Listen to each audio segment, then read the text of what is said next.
Hello दोस्तों, मैं हूं दिनेश केवोरा। न्यूज़ टाइम में आपका बहुत बहुत स्वागत है। रशिया के अंदर लोगों का विद्रोह बढ़ता जा रहा है। सुनकर आपको थोड़ा अजीब लगेगा। 100 शहरों में भयंकर प्रदर्शन हो रहे हैं एलेक्सी नवल्नी के फेवर में, जिनको प्रेसिडेंट पुतिन ने जेल में डाला हुआ है और जिनको जहर देके मारने की कोशिश की गई। उसके बाद उनको आईसीयू में ले जाया गया।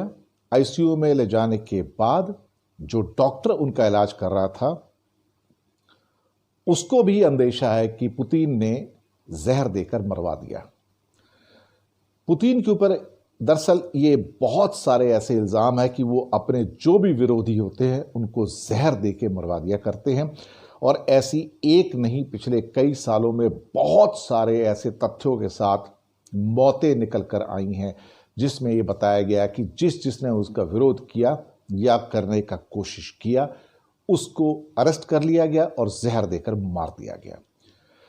एलेक्सी नवल्नी इस टाइम बहुत पॉपुलर है और उनकी एक आवाज पर इस टाइम हजारों लाखों लोग करीब करीब 100 शहरों के अंदर रशिया के विद्रोह कर रहे हैं, नवल्नी के समर्थन में आकर नारे लगा रहे हैं।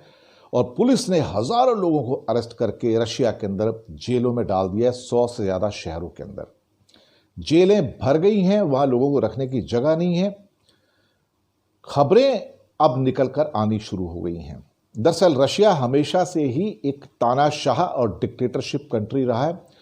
पुतिन तो कभी प्रधानमंत्री बन जाते हैं, कभी राष्ट्रपति बनते हैं, कभी फिर प्रधानमंत्री बनते हैं। और अभी कुछ समय पहले उन्होंने अपने आप को लाइफ टाइम के लिए अपना रशिया का प्रेसिडेंट नियुक्त कर लिया कि जब तक मैं जिंदा हूं कोई मेरी जगह नहीं ले सकता।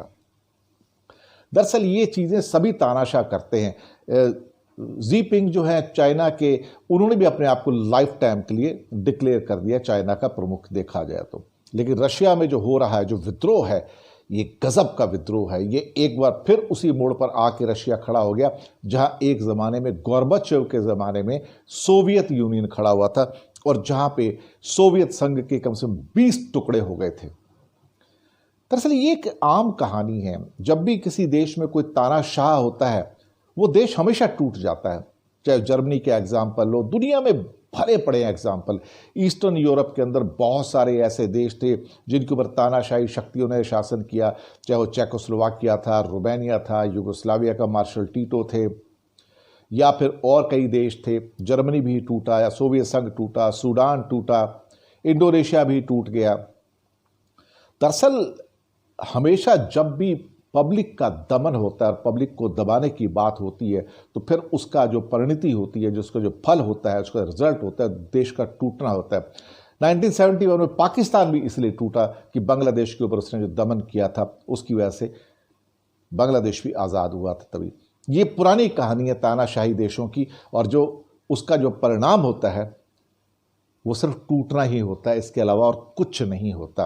और अब रशिया में वो फिर से हो रहा है। पुतिन उनको दबाने की कोशिश कर रहे हैं, सप्रेस करने की कोशिश कर रहे हैं। दरअसल पुतिन एक बहुत ही डेडली प्रेसिडेंट है। मैं आपको बताऊं, आज मैं इंडिया में बैठ के बात तो कर सकता हूं, अगर वहां बात करूंगा तो शायद इंसान बोलने लायक ही नहीं बचेगा। तो वहां बहुत ही डेडली प्रेसिडेंट है। कोई जरा सा मुंह खोल दे तो उनको खत्म कर दिया जाता है। चाइना के अंदर भी हालात ऐसे ही हैं। इसलिए ये तानाशाह वाली जो स्थितियां हैं इस टाइम दुनिया में दिन प्रतिदिन बढ़ती जा रही हैं। और द इकोनॉमिस्ट ने इस बारे में बहुत डिटेल रिपोर्ट, जो लेटेस्ट डेमोक्रेसी इंडेक्स है, उसके अंदर भी प्रोवाइड की है। शुक्रिया आपका हमारे साथ बने रहने के लिए। धन्यवाद।